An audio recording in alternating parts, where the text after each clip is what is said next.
Alors nous sommes aujourd'hui donc mardi, on est Rosh Chodesh Nissan. Et nous sommes arrivés Daf Samachet de Baba Batra, nous étions à la 13e ligne. On était dans la mahlok entre Rav et Shmuel. On a dit que Rav, il disait que quand un vendeur il vend Be'ain Ra'a ou Mochel, avec un mauvais œil. Oui, alors que, comme les Hachamim, alors que Shmuel, lui, il disait, le vendeur il vend comme Be'ain Yafa, comme Rabbi Akiva. Alors on a dit hier, est-ce que, alors nous on a parlé dans chez nous quand quelqu'un il vend une maison, il laisse le puits. Est-ce que celui qui achète, est-ce que le monsieur, le vendeur, qui sait conserver son puits, il a besoin d'acheter un chemin pour accéder, oui ou non? Selon Rav, il vend avec mauvais œil, donc il n'a pas besoin d'acheter parce qu'il sait conserver un chemin. Selon Shmuel, il a vendu tout, donc il faut qu'il achète un chemin. Et donc la Gemara a dit, est-ce qu'on voit la même chose? La même mahlok de Rav et Shmuel, quand hier on a parlé de deux frères qui ont hérité deux terrains, un à l'intérieur, en dedans de l'autre, est-ce qu'il doit accéder le même chemin, enfin il peut emprunter le chemin du champ extérieur de son frère pour accéder au sien, oui ou non? Alors on a dit la même mahlok qu'il y a eu entre Rav et Shmuel, que Shmuel il a dit il n'a pas d'accès, Rav il a dit oui il a un accès, on a vu plein d'autres mahlokot aussi. Et donc on a dit, est-ce que c'est la même mahlok? Et donc on a dit, on a besoin des deux mahlokot, ce n'est pas du tout les mêmes. Pourquoi? Il dit, que si on nous apprend l'histoire de l'héritage seulement, donc un frère il prend le champ intérieur et l'autre il prend le champ extérieur, et donc celui qui est à l'intérieur, est-ce qu'il doit acheter un accès à son frère qui est à l'extérieur ou non? Si on nous avait appris cette notion-là seulement, cette mahlok entre Rav et Shmuel, on aurait dit nous comme ça. Dans cette mahloket là, c'est là où Rav il a dit il a le droit d'accéder à son terrain. Pourquoi? Parce que De'amale, le frère qui est à l'intérieur, il lui dit à son frère qui est à l'extérieur, je veux habiter dans ce terrain, utiliser ce terrain de la même façon que mes parents l'ont fait. Comme mon père avait le droit aux deux terrains, et donc pour accéder au champ intérieur, il empruntait le chemin à l'extérieur, moi maintenant que j'hérite, je fais la même chose que mes parents. C'est pour cette raison que Rav il a dit, il a le droit d'accéder. La preuve, il dit, d'Irtiv, Tahat avotecha yehu vanecha. Le passage il dit, à la place de tes parents, ils seront tes enfants. Tu vois bien que les enfants ont les mêmes droits que les parents, et c'est pour ça que Rav il a dit là-bas qu'il a le droit d'emprunter le chemin du champ extérieur de son frère pour accéder au champ intérieur qui est le sien. Donc c'est pas une Aval Beha, pardon. C'est pas une Torah. Exactement, c'est ce qu'il dit. Aval Beha, mais ici chez nous, et Mahmoud et les Shmuel, j'aurais dit que Rav il serait d'accord avec Shmuel, comme quoi le moher il vend Be'ain Yafa. Donc c'est pas du tout la même mahloket. Maintenant, ici on nous avait appris dans ce cas-là de chez nous, quand le vendeur il vend une maison, il laisse donc un puits pour lui. Moi j'aurais dit, c'est là où Shmuel il a dit c'est-à-dire le vendeur il vend avec bon oeil, et donc il ne laisse rien, il doit acheter un accès. Aval Beha, mais dans le cas des frères, j'aurais dit Ema Modil et les Rav. J'aurais dit que Shmuel serait d'accord avec Rav, que ce n'est pas du tout un problème de bon œil ou de mauvais œil, mais que tout simplement, celui qui est à l'intérieur, il dit à son frère, je veux avoir le même usage que mon père qu'il avait auparavant, et donc, c'est tout à fait une autre mahloket. Et c'est pour ça que, on avait besoin de t'enseigner les deux cas, pour te dire qu'il y a quand même mahloket dans les deux cas. Amal et Rav Nachman et Rav Huna. Il vient à Rav Nachman, n'oublions pas, Rav Nachman, lui, il a dit au nom de Shmuel. Alors que Rav Huna, lui, il a donné au nom de Rav. Alors, Rav Nachman, il dit à Rav Huna, il dit, est-ce que Hilcheta Kevatin, la halakha, elle est comme nous, c'est-à-dire moi, Rav Nachman et Shmuel, ou bien Hilcheta Kevataychu, la halakha, elle est comme vous, toi, Rav Huna et Rav. Alors, il lui répond, Rav Huna, il lui dit, Amale Hilcheta Kevataychu. La halakha, elle est comme vous, toi, Rav Nachman et Shmuel. Pourquoi? Il dit parce que il dit parce que vous êtes proche du Resh Galuta, c'est-à-dire du chef, de grand rave de la Galoute, et que vous voyez là-bas les Dayanim, et vous voyez comment ça marche, et donc c'est vous qui avez plutôt raison. Etma Adagmara nous ramène ici une autre situation un petit peu différente. Shne batim ze lifnim meze. Si maintenant, l'Agmara dit comme ça, imaginons, il y a deux maisons, une à l'intérieur de l'autre. Là aussi, pour accéder à la maison de l'intérieur, il faut emprunter la maison, il faut donc emprunter, voilà la maison extérieure. Alors on dit comme ça, Shenehem bemecher, si un monsieur qui possède ces deux maisons, il a vendu les deux maisons, une à Réhouven, l'autre à Shimon. Ou bien, Shenehem bematana, où il a fait cadeau ces deux maisons, une à Réhouven, une à Shimon. La même chose. Qu'est-ce qui se passe? Ils n'ont pas de chemin un sur l'autre. C'est-à-dire, comme on a dit, il n'a pas de chemin l'un sur l'autre. C'est-à-dire celui qui est à l'intérieur. Celui qui est à l'intérieur, il n'a pas le droit d'emprunter la maison extérieure pour accéder chez lui. D'accord? Il faut qu'il achète un droit d'accès. Ça, c'est quand les deux, ils sont vendus, ou quand les deux, ils sont cadeaux. Kol shiken, l'Agmara dit, a fortiori, hitzon bematana ou pnimi bemecher. A fortiori que si la maison extérieure, il a donné cadeau, alors que la maison intérieure, il l'a vendue.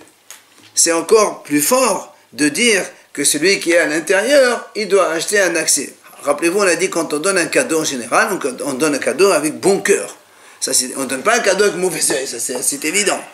Donc quand on donne un cadeau, on donne tout.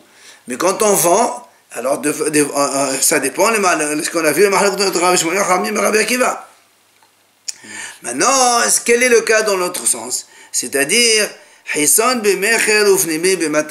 si quelqu'un, il vend la maison extérieure, et celle de l'intérieur, il la donne cadeau. Alors, l'Agma a dit, ça vaut maintenant, au début, on pensait que la même chose, celui qui est à l'intérieur, il n'a pas le droit d'emprunter la maison extérieure avant d'avoir acheté un accès. Il m'a dit, Velahi, et c'est pas vrai. Pourquoi? Il dit, Milatnan, parce que nous, on a vu dans une Mishnah, enfin, on le verra plus loin, quand est-ce qu'on a dit justement, quand on vend comme ça, il doit acheter un accès. Davra bemocher, seulement quand il a vendu. Aval benoten matana noten et kulan.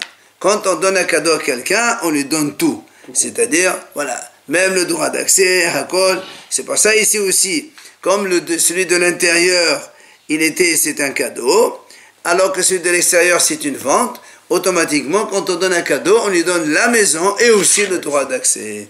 Alma man diahiv matana be'ain yafa yahiv. Pardon? Pas dans tous les cas. S'il a vendu d'abord à l'extérieur. Ça ne change rien. Le droit sur l'extérieur. Ça change rien. Ça change rien. Man diahiv matana, celui qui donne une matana cadeau, il le donne toujours avec bon oeil.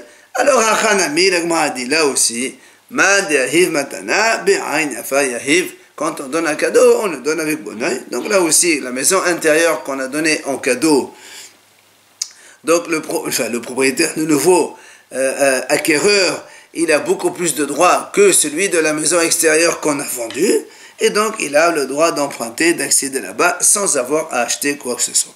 Celui qui a un cadeau, il n'a pas besoin d'acheter alors. Non. Matnitin, ouais. Mais comment ils font pour régler un problème qu'on pourrait appeler presque mystique, à savoir que si la chose a été acquise avec un départ de mauvais œil, la chose, elle a toujours le mauvais œil. Non, quand on dit mauvais œil, nous on traduit mal la vérité. C'est pas mauvais œil. C'est-à-dire que quand quelqu'un il vend, c'est-à-dire il te vend, mais il se conserve un droit. C'est ça le mauvais. C'est pas mauvais œil. C'est dans le sens où ils ne vendent pas entièrement tout. Ils vous vendent une propriété, mais ils se gardent une jouissance de quelque chose, quoi, d'accès. Alors maintenant, nouvelle Mishnah. Maintenant, l'Agmara nous ramène quelques. Donc, le Mishnah dans lequel on va parler un petit peu. Quand on achète quelque chose, qu'est-ce qui est inclus, qu'est-ce qui ne l'est pas inclus. Alors, en général, l'Agmara dit comme ça. En général, on va voir que tout ce qui est dans le sol, il est donc vendu avec. Et tout ce qui est métaltéline, c'est-à-dire détaché du sol, ce n'est pas donc vendu avec. Et la Mishnah nous dit comme ça. Hamocher et tabayt, celui qui vend une maison, machal et tadelet, la porte de la maison, évidemment, elle est vendue avec, parce que elle est attachée, on ouvre, on ferme avec. Aval lo et mafter, mais la clé de la maison, non. La clé n'est pas vendue. La clé, tu achètes la clé en plus.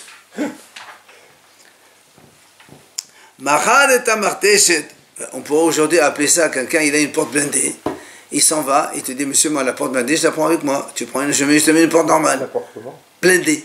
Blindée. Ah, blindée. Des fois, il sort et dit, monsieur, la porte blindée, c'est un prix.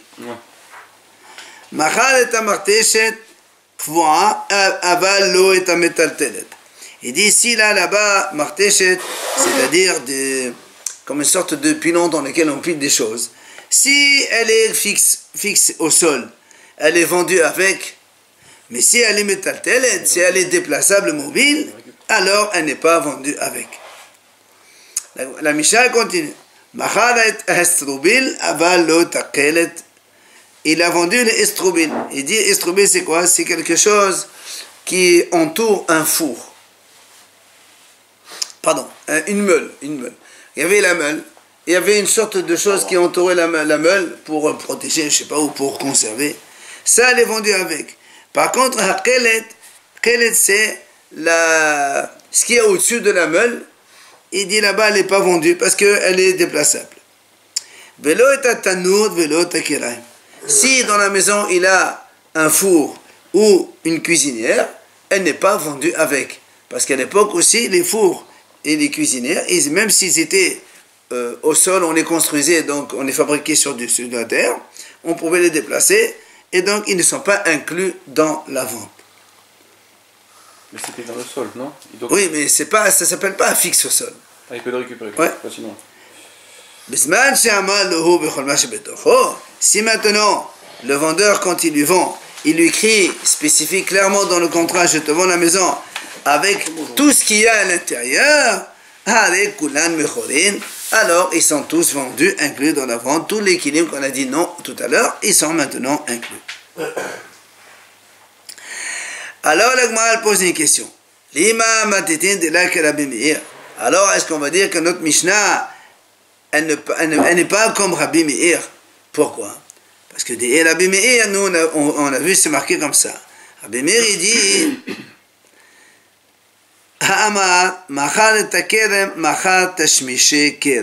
Rabbi Meir dit comme ça, quand un homme il vend un vignoble, il vend kol tashmishe kerem, c'est-à-dire tous les nécessaires du vignoble, c'est-à-dire les outils, tout ce qu'il y a dans le vignoble, même si ce qui est mobile, etc., tout est vendu avec.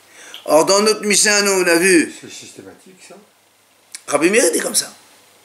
Rabbi Meir dit comme ça, quand on vend un vignoble, on vend tout ce qu'il y a dedans. Parce que c'est la règle pour tout et pour tout le monde. C'est son avis à lui.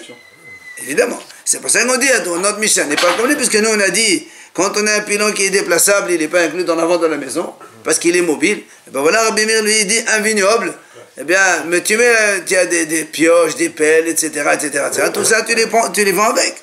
C'est métaltéline, ça. Oui, justement. Donc c'est bien, ça va, c'est normal qu'il le récupère. Ah oui, mais dans notre Mishnah, nous on a dit, tout ce qui est mobile, il n'est pas vendable. Il n'est pas inclus dans la vente.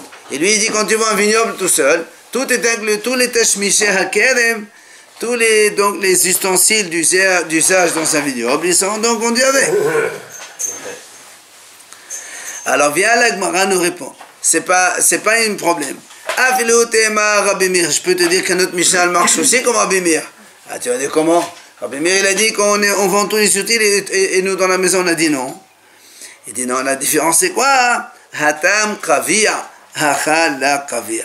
On a dit, lorsque Rabbi Meir il a dit que quand on vend tous les outils du vignoble, il parle de kavia, c'est-à-dire quelque chose qui est fixe au sol. tout ce qui est fixe au sol, ça, selon Rabbi Meir, il est vendu avec le vignoble. Mais, hacha, ici chez nous, la kavia, comme c'est pas fixé au sol, alors c'est pour ça que la Mishnah a dit c'est pas vendable. Et Rabbi Meir aussi, c'est pas inclus dans la vente. Et Rabbi Meir aussi, il est d'accord sur ça. Donc ça peut marcher aussi comme Rabbi Meir. Alors la Gemara a dit, pourtant, veha mafteach dumia dedelet khatani, ma dedelet derveach mafteach dakavia. La Gemara a dit, pourtant, qu'est-ce qu'on a dit dans notre Mishnah? On a dit que il y a marqué la porte, elle est vendue.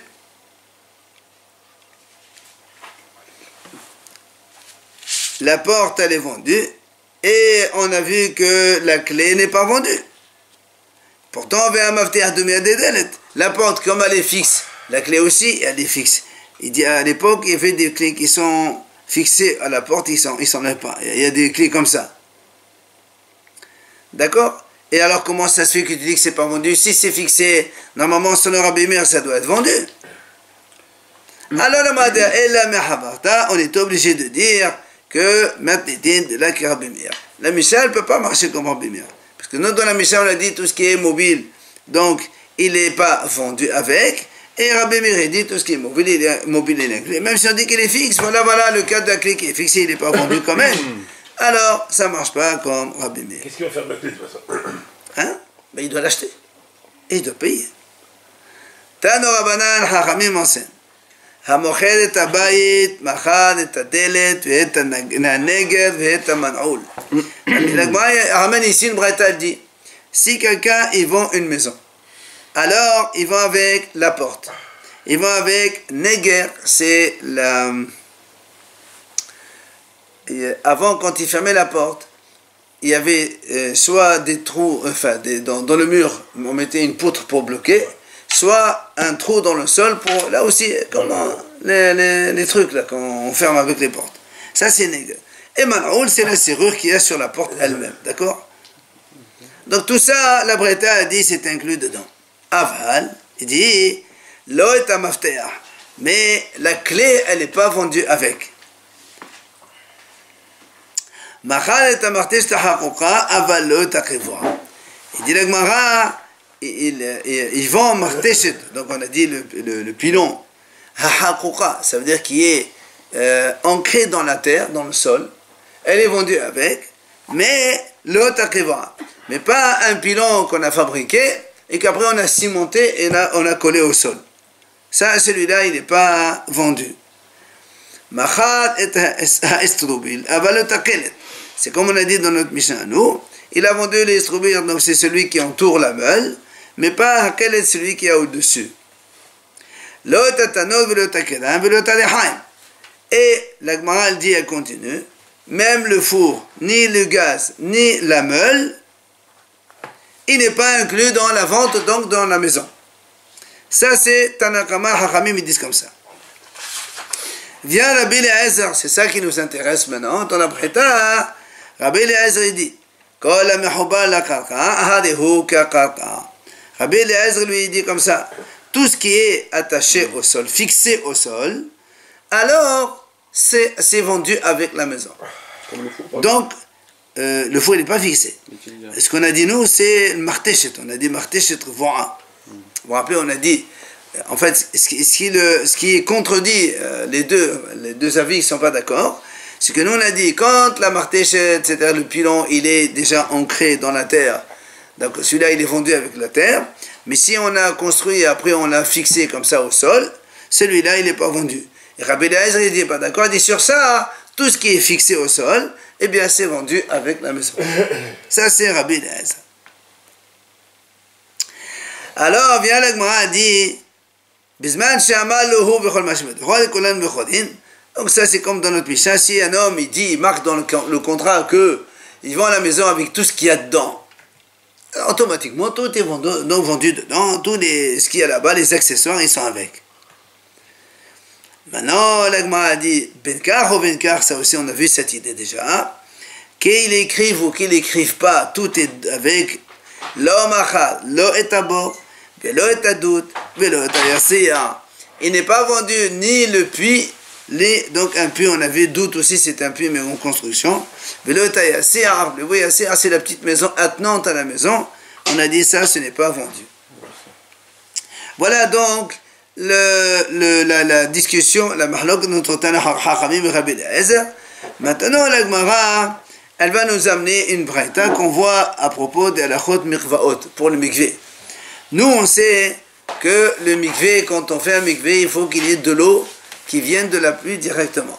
C'est-à-dire, on ne peut pas puiser de l'eau et remplir avec un mikvé, c'est pas possible. Ce qu'on appelle maim she'uvim, ça ne marche pas. Sha'uv, she'uvim, puiser, ce n'est pas valable pour un mikvé. Alors, Tano Rabbanan, la braïta dit comme ça. Tzinot shehakako ulvasof kvao. Possède et hamikvé. Si quelqu'un il prend un tuyau, d'accord? Shehakako, c'est-à-dire, il a fait la gouttière dessus. On prend par exemple à l'époque soit un tronc d'arbre, enfin je sais pas, est-ce que c'est, d'accord? Après il fait une sorte de gouttière. Et après, il fixe ça au sol. Donc, de telle sorte que, quand il pleut, ça passe par cette gouttière et ça descend. Des fois, l'eau, elle n'est pas accessible directement au mikvé, on fait comme ça. Alors, la Gemara dit là-bas, possède le mikvé, ça, c'est pas soul, c'est pas valable. Oui, parce qu'il a fait déjà le tuyau avant de l'avoir fixé au sol. Ah, parce qu'il a fait avant, c'est tout. Voilà, parce que quand tu fais un keli, après, quand tu le fixes au sol, ça ne veut rien dire, ça ne vaut rien. Il faut faire le contraire. C'est ce que la Gemara va dire maintenant. Si maintenant tu prends un tronc d'arbre comme ça, tu le fixes à la terre, et après tu viens et tu commences à creuser dedans et tu transformes une gouttière, alors là, dans ces cas-là, la gouttière, le canal que tu as créé, il a été créé dans la terre. Et donc l'eau qui coule à travers, c'est comme si qu'elle venait directement du ciel. Et donc ce qu'il faut éviter, c'est le passage par un ustensile. C'est que la pluie, elle doit tomber directement, d'accord, vers le mikvé, sans passer par un récipient. Or, quand on l'a creusé avant, donc il a déjà un statut de récipient. Mais après, tu le fixes au sol, on s'en fout, c'est déjà un récipient, donc ça ne marche pas. Mais quand tu l'as pris un tronc d'arbre comme ça, tu l'as fixé au sol, c'est pas un récipient, puisque ça ne peut rien recevoir. Un tronc d'arbre, ça ne peut pas contenir. Mais toi, tu viens, tu le graves et tu le creuses dans la terre, alors là, c'est bon, c'est ce que dit donc cette braïta à propos du mikvé. C'est un objet, il est déjà kéli. Ah non, kéli, c'est fini. S'il est déjà kéli, c'est fini. Ah, ça ne marche pas. On ne peut pas fixer un kéli. Ça ne doit pas être un kéli. Alors, sur cette braïta, vient la Gemara nous donc poser la question. Mani, c'est qui l'auteur de cette braïta? Alors, il faut bien faire le parallèle avec notre situation à nous. D'accord? Nous, on est en train de dire, en tout cas, la mahloket qu'on a vue entre Hachamim, qui ont dit que quand on prend une martéchet, un pilon qu'on a construit et qu'on a fixé au sol, Hachamim dit ça, il n'est pas vendu avec. Ça s'appelle quand même un kéli. Et Rabbi Eliezer lui dit tout ce qui est fixé au sol, il est vendu avec la maison. D'accord? Alors maintenant, nous on dit chez nous, dans le mikvé, on a dit donc maintenant, la Gemara pose une question. Mani, c'est qui l'auteur de cette braïta? Lo Rabbi Eliezer, velo Rabbanan. Alors, regardons donc le cas comment ça marche. Nous on a dit donc ce fameux tronc, on va appeler ça ce fameux tronc d'arbre qu'on a fixé au sol et qu'on a creusé par la suite, il est valable. Ça veut dire qu'il n'est pas considéré comme un kéli. Mais si on l'a creusé auparavant, c'est-à-dire c'est un kéli, et après on l'a fixé au sol, d'accord, un kéli qu'on a fixé au sol, il reste toujours kéli selon la braïta du mikvé. C'est pas valable. Alors nous on dit comme ça. C'est qui l'auteur de cette braïta? Rabbi Eliezer. Lequel? D'abord on dit que ce n'est pas ni Rabbi Eliezer ni Rabbanan. On va expliquer comment ce n'est pas ni Rabbi Eliezer ni Rabbanan. Alors si tu me dis Rabbi Eliezer devayit, Alors toi, tu vas me dire pourquoi c'est pas comme, comme chez nous? Parce que on prend la braïta juste avant. Justement, comme Rabbi Eliezer, il a dit, tout ce qui est collé au sol, c'est vendu avec la maison. En parlant de ce fameux pilon qu'on a collé, on a fixé au sol. Alors le Rabbi Eliezer, qu'est-ce qu'il dit là-bas? Il a dit, tout ce qui est fixé au sol, alors il est vendu avec la maison. Ça veut dire, quand on fixe même un ustensile, comme le pilon, au sol, il a statut de sol, il est vendu. Or nous, il dit, qu'est-ce qu'on dit ici? Le contraire. Tout ce qui est, quand on fait le tronc, on le construit, on le creuse, on fait déjà un récipient, et après on le fixe au sol, il a toujours statut de Keli. Donc c'est pas Rabbi Eliezer de la maison de chez nous. Cette braïta ne marche pas comme Rabbi Eliezer de chez nous. Oui, c'est clair. Donc Rabbi Eliezer de chez nous, il dit, quand on prend un martéchet, un pilon, que l'on fixe au sol, alors il devient comme le sol, il est vendu avec la maison. Donc le Keli, il est transformé en sol, en terrain. Alors que dans le mikvé, Rabbi Eliezer dit non. Si tu prends un Keli, tu le fixes au sol, ça reste un Keli. Donc c'est pas du tout la Rabbi Eliezer de chez nous. Alors le Gemara a dit non, ça c'est pas une réfutation. Pourquoi? Dilma haynu tama de Rabbi Eliezer savan moucher b'ayin fa moucher. Vela banan savri moucher b'ayin moucher. Le Gemara a dit attends, qui t'a dit que là-bas Rabbi Eliezer il parle de justement pourquoi le pilon il est vendu ou pas vendu? C'est parce qu'il y a une question de fixer au sol ou pas fixer au sol. Ça n'a rien à voir. Moi je peux te dire là-bas, tu sais pourquoi Rabbi Eliezer il a dit que le pilon il est vendu? Parce que Rabbi Eliezer il pense, celui qui vend, il vend avec bon oeil, c'est-à-dire il vend large. Il t'a vendu la maison et tout est vendu avec. Donc ça n'a rien à voir. Peut-être que Rabbi Eliezer chez nous, dans la braïta du mikvé, il serait d'accord avec nous.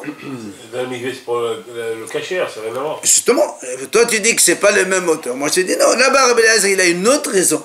Mais peut-être que Rabbi Eliezer toujours il est d'accord que quand on prend un Keli et qu'on le fixe au sol, ça reste toujours un Keli. Et parce que là-bas il est vendu, c'est pas à cause il est fixé au sol alors il devient comme le sol. Là-bas c'est parce qu'il a une autre raison que quelqu'un il vend avec bon oeil. Donc du coup il a tout vendu.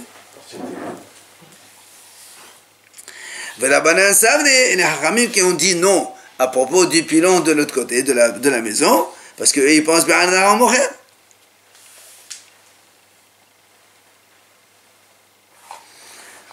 La Gemara a dit tiens, on va voir maintenant le cas de Rabbi Eliezer dans le cas de la ruche d'abeilles. Il y a une ruche d'abeilles. On a vu ça, je crois, déjà. Mais elle n'a pas répondu alors là. Et non, parce que pour l'instant, on dit ce n'est pas comme Rabbi Eliezer. La Gemara dit non, peut-être ça pourrait être Rabbi Eliezer. Alors on cherche encore. On a vu, c'est marqué dans une Mishnah, dites-là. Kaveret devorim, une ruche d'abeilles. Rabbi Eliezer omer, harihi kekaka, v'chotvin aleha prusbul, ve'ena mekabel tom'a b'mkoma, ve'adodim memena b'shabbat, hayav hata. Alors on va y aller doucement. Alors une ruche d'abeilles, on sait que en général les ruches ils sont fixés un peu au sol. Ils mettent une sorte de ruche, voilà, ils sont un petit peu avec de l'argile cimentée en bas, et chacun il a donc une ruche. Il dit Rabbi Eliezer comme ça. D'abord, elle a un statut de qarqa, de terrain. C'est-à-dire elle est considérée comme un terrain. C'est quoi les conséquences halachiques pratiques? Premièrement, rappelez-vous, l'histoire du prosboul, c'est quand la 7e année, quelqu'un il a prêté de l'argent. À la fin de la 7e, il n'a plus le droit d'aller réclamer cette dette. C'est marqué dans la Torah. Donc on doit pardonner les dettes. Or, comme les gens ils seraient tentés de ne plus prêter aux pauvres à l'approche de la fin de la 7e, il est venu Hillel, il a instauré Prousboul. C'est quoi Prousboul, rappelez-vous? C'est quelqu'un qui marque, il fait dans un contrat, et il lègue toutes ses dettes au tribunal de la ville. C'est-à-dire, c'est le tribunal qui s'occupe de récupérer ses dettes. Et là, c'est permis, parce que la Torah dit, c'est le tribunal, il a le droit de faire ce qu'il veut, mais pas l'individu. Or, il a dit, enfin, Ramim a dit que quand on veut faire Prousboul, on ne peut le faire qu'avec un un emprunteur qui possède un terrain. Si l'emprunteur ne possède pas de terrain, on ne peut pas faire prosboul. Il vient et Rabbi Eliezer dit, si l'emprunteur possède une ruche d'abeilles, alors on le fait aujourd'hui, c'est bien. si, mais ça on fait. Parce qu'aujourd'hui on fait un prosboul, l'emprunteur, on ne sait pas s'il a posé des terrains. Ben si, il faut savoir. Et donc Rabbi Eliezer, qu'est-ce qu'il nous dit ici? Que si quelqu'un, un emprunteur, il a une ruche d'abeilles, eh bien, on considère ça comme un karka, et on peut faire prosboul dessus. Ça, c'est la première conséquence halachique. Deuxième, évidemment, si tu considères que la ruche, c'est comme la terre, la ruche, elle ne peut jamais devenir impure. Même s'il y a un cadavre qui tombe dessus, même s'il y a quelqu'un d'impur qui touche la ruche, etc. Alors qu'à un moment, quelqu'un qui est impur, il touche un keli, il le rend impur. Or là, on dit non, c'est pas du tout le statut de keli, donc c'est un statut de terrain. Troisième conséquence halachique. Imaginons quelqu'un, il vient, il enlève un pain de miel.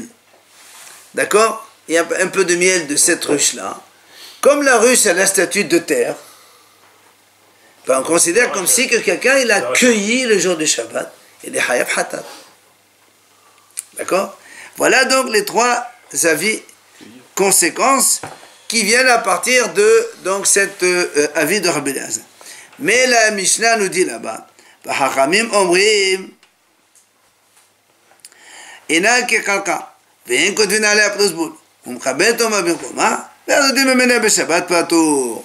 Et là-bas, les Hachamim, ils sont donc complètement à l'opposé de Rabbi Eliezer. Hachamim, ils disent non, une ruche d'abeilles, même si elle est fixée au sol, ça reste un ustensile. Du coup, on ne peut pas faire prosboul avec quelqu'un qui ne possède que ça, c'est pas un terrain, donc on ne peut pas faire prosboul. Du coup, elle reçoit l'impureté, si quelqu'un d'impur la touche, eh bien c'est un keli, ça prend l'impureté. Et la troisième conséquence, celui qui prend du miel Shabbat de cette ruche, veut que c'est un ustensile, il n'a pas fait de péché, c'est pas cueillir. D'accord? Ça c'est la mahlok entre les deux. Maintenant, juste, on avance maintenant. Avec toute cette histoire-là, qu'est-ce qu'on voit? Qu'est-ce qu'on voit ici? Donc, selon Rabbi Eliezer, on reprend, maintenant on revient chez nous. Nous on a dit que selon Rabbi Eliezer dans les mikveh, rappelez-vous, quand on a un tronc, on l'a creusé, donc il est devenu un ustensile, on le colle au sol, il reste ustensile. Et là on voit Rabbi Eliezer dans la ruche d'abeilles, la ruche c'est un ustensile, tu le fixes au sol, Rabbi Eliezer dit c'est de la terre. Donc, notre la Braïta ici, non, c'est pas contredit. L'auteur, c'est pas Rabbi Eliezer, ça ne peut pas être Rabbi Eliezer. Le cas de la maison. La maison, puisque... Pardon, nous on est en train de chercher l'auteur du cas du mikveh. D'accord? Pour l'instant, on n'a pas trouvé d'auteur. On a dit, ce n'est pas Rabbi Eliezer, ce n'est pas la Hachamim. Pour l'instant, deux cas, on a cherché, on a vu que Rabbi Eliezer ne peut pas être l'auteur de cette braïta. Alors, on cherche qui est l'auteur. Donc, on verra demain, par exemple. Et le four, pareil.